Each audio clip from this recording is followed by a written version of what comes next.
भी कि जम्मू कश्मीर का बजट कब आएगा। इस साल का बजट अमृतकाल का पहला बजट है और मुझे लगता है कि जम्मू कश्मीर विकसित हो, इसके संकल्पों को समेटे लगातार तीसरी बार यहां का बजट 1 लाख करोड़ रुपए के आंकड़े के पार गया है। मुझे विश्वास है कि जम्मू कश्मीर के समग्र विकास को समर्पित इस बजट से अमृतकाल की यात्रा को नई रफ्तार मिलेगी। 2 लाइनें मैं कह के अपनी बात शुरू करूंगा। जिस दिन से मैं चला हूं मेरी मंजिल पे नजर है, आंखों ने कभी मील का पत्थर नहीं देखा।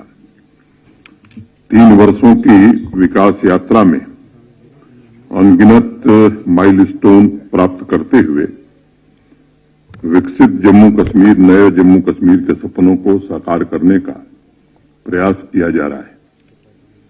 आदरणीय प्रधानमंत्री जी के मार्गदर्शन में तेजी से बदल रहे जम्मू कश्मीर में ऐसी व्यवस्था स्थापित करने की कोशिश हो रही है जो आत्मनिर्भर हो, आकांक्षी हो तथा जन कल्याण के प्रति पूरी तरह समर्पित भी हो।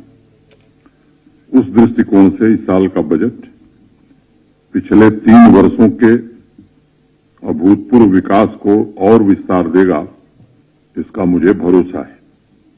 मैं भारत के सम्माननीय प्रधानमंत्री आदरणीय नरेंद्र मोदी जी का तथा देश की वित्त मंत्री माननीय निर्मला सीतारमण जी का हृदय से आभार व्यक्त करना चाहता हूं। देश के गृह मंत्री जी के प्रति भी मैं कृतज्ञता ज्ञापित करता हूं।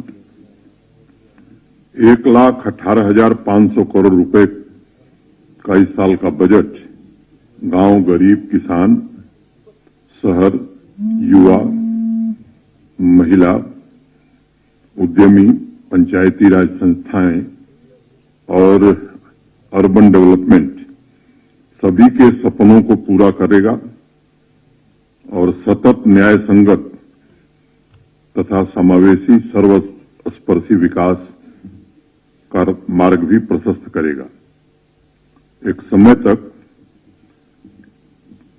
सिर्फ शिलान्यास तक सीमित रहने वाला जम्मू कश्मीर अब बदलाव देखने लगा है, महसूस भी करने लगा है।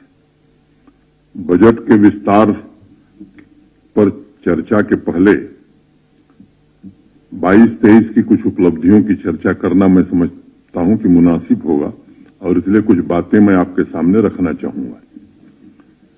पिछले वित्त वर्ष में जम्मू कश्मीर का इकोनॉमिक ग्रोथ 14.64%, 14.64% था और टैक्स रेवेन्यू में भी 31%, 31% की ग्रोथ देखी गई है।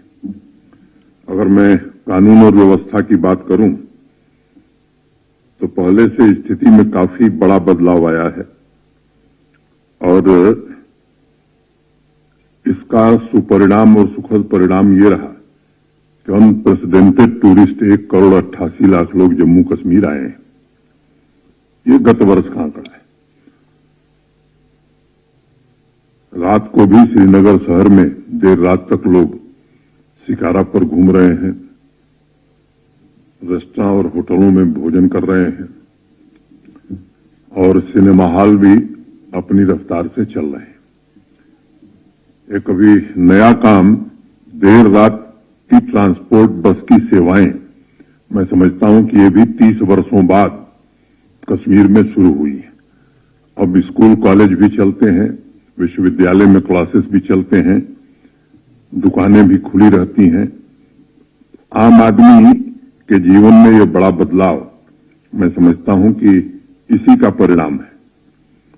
वो प्रधानमंत्री ग्राम सड़क योजना हो, अमृत सरोवर हो, स्वामित्व योजना हो, आजादी का अमृत महोत्सव हो, नशा मुक्त अभियान हो, गैर पारंपरिक ऊर्जा जैसी अनेक योजनाओं में ई गवर्नेंस हो। आज जम्मू कश्मीर टॉप परफॉर्मर राज्यों में शामिल हुआ है। जो सोशल सिक्योरिटी की स्कीम्स हैं समाज कल्याण की, अनेक नाम मैं ले सकता हूं, सौभाग्य है, उज्ज्वला है, उजाला है, पेंशन है, स्कॉलरशिप है, मातृवंदना योजना है, किसान क्रेडिट कार्ड योजना है, पीएम किसान सम्मान निधि है, सॉइल हेल्थ कार्ड, सार्वजनिक वितरण प्रणाली, ऐसी 54-55 जो योजनाएं हैं, लगभग 100% गोल्डन कार्ड है सेहत का, सैचुरेशन करने में हमें सफलता मिली है। लगभग 57.84 घरों तक नल से जल पहुंचाने में सफलता मिली है। माई यूथ माई प्राइड, मेरी युवा मेरी शान के तहत पिछले वर्ष 50 लाख से भी ज्यादा युवाओं ने स्पोर्ट्स में पार्टिसिपेट किया है, उन्हें खेलने का अवसर मिला है।